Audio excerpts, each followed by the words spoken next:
गसाइगावआव स्किमनि गिबि मन्थ्रि प्रेमसिं तामाङा नुजाफैयो। जिल्ला खुंगिरिजों लोगो हमनानै सावरायलायो।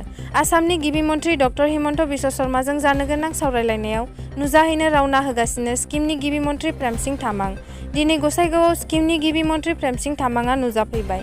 गोबां गोजान गारि लानानै स्किमनिफ्राय आसामनि आगान होफैबाय स्किमनि गिबि मन्थ्रि प्रेमसिं तामाङा आरो क'क्राझार जिल्ला बेंगिरिजों लोगो हमफैबाय। बिटिसिनिफ्राय गासै 42 गथ'साफोरखौ लांखारनायनिफ्राय रैखा खालामनो हानाय गथ'साफोरखौ आसामसिम लाबोगासिनो दं। बेनिनो उन फिथाइ महरै स्किमनिफ्राय फैनानै आसामनि गसाइगावसिम सफैबाय स्किमनि गिबि मन्थ्रि प्रेमसिं तामाङा। स्किमनि गिबि मन्थ्रि बिथाङा आसामनि आरो भारतनि सरकारखौ बे हाबाखौ जाफुंसार जानायखौ जोबोद गोजोननाय जासिदों। लोगोसे आसाम पुलिसखौ साबायखर होयो प्रेमसिं तामां बिथाङा। मख'नो गोनांथि बिटिआरनि गासै 3 जिल्लानिफ्राय बैसो जायै गथ'फोरखौ लांदोंमोन 42 जन गथ'फोरखौ। नाथाय आसाम पुलिसनि सिग्रोमनायाव बेजों लोब्बा थानाय 2 दायनिगिरिफोरखौ खानाय जायो।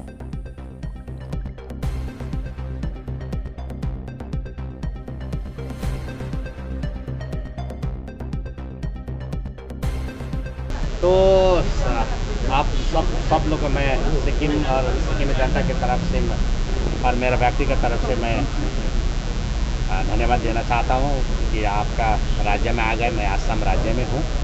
तो अभी नॉर्थ ईस्ट में थोड़ा सा जो पहला का लहर था वो दूसरा लहर में थोड़ा ज़्यादा है, लेकिन अंडर कंट्रोल है। इसमें कोई ऐसा पैनिक होने का कोई समस्या नहीं। थोड़ा बढ़ रहा है, घट रहा है कभी, लेकिन ये अभी ये मतलब ये ख़त्म होने वाला है। इसको मेंटेन करेंगे और भारत सरकार का जो सहयोग मिला है इसे कोरोना काल में प्रधानमंत्री महोदय और होम मिनिस्टर साहब और हेल्थ मिनिस्टर साहब ने जो कोऑर्डिनेशन दिया है, जो सपोर्ट किया है, इसके लिए मैं भारत सरकार को मैं धन्यवाद भी देना चाहता हूँ। और अच्छा है, अभी सिचुएशन ठीक है। 2-3 दिन से सर आसाम और सिक्किम सरकार में सर बहुत बड़ा ऑपरेशन सर सक्सेस किया है, जिसमें 42 बच्चे रिकवर किए गए थे। इसमें आप यस, इसीलिए मैं विशेष रूप से मैं आसाम पुलिस को मैं धन्यवाद भी देना चाहता हूँ, क्योंकि पहला हमारा स्टेट में ऐसा मैकेनिज्म नहीं था कि कहाँ से किसका घर में काम करने के लिए आया, कहाँ काम कर रहा है, कितना साल का, ये मैकेनिज्म नहीं था। लेकिन हमारा गवर्नमेंट आने के बाद हम लोग ने ऐसा मैकेनिज्म बना लिया, सिक्किम विधानसभा में पास कर लिया कि आप कोई भी बाहर से आएंगे, कोई लेबर करने के लिए आएंगे, कोई काम करने के लिए आए या कोई भी आए बाहर का, तो उन लोगों को रजिस्टर करना पड़ेगा कंपलसरी। ऐसा रजिस्टर करने के बाद पता चलेगा कि कोई घर में अगर अंडर एज का बच्चा है तो हम उसमें परमिट नहीं करेंगे। तो पहला मैकेनिज्म नहीं था, लेकिन मैकेनिज्म बनाया लो।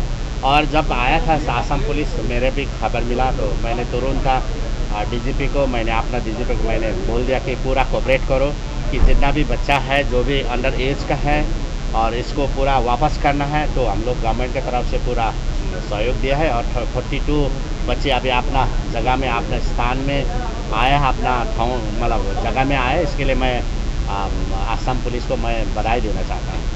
आज का आगे का कार्यक्रम क्या है सर? मैं कल का हमारा NSC का मीटिंग अटेंड करने जा रहा हूँ, जहाँ पर हमारा गृह मंत्री श्री अमित शाह जी पधार रहे हैं। वहाँ उनका मुख्य अतिथि में जो प्रोग्राम हो रहा है उसके अटेंड करने के लिए, और मुख्यमंत्रियों और चीफ सेक्रेटरी और डीजीपी का मीटिंग है शिलोंग से अटेंड करने के लिए मैं जा रहा हूँ।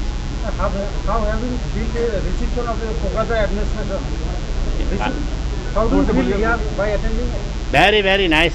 मैं पूरा प्रशासन को, स्पेशली हमारा बोडोरेन एडमिनिस्ट्रेशन जो है उनको मैं बधाई देना चाहता हूँ, धन्यवाद देना चाहता हूँ कि हमारा खातिर इतना बड़ा रिसेप्शन किया है। और मैं स्पेशली हमारा डीसी साहब जो सिक्किम से ही है, मैं गर्व मानना चाहता हूँ कि वो सिक्किम का हमारा है, वहाँ बहुत एनर्जेटिक अफसर है और अभी कोकराझार में पोस्टिंग है।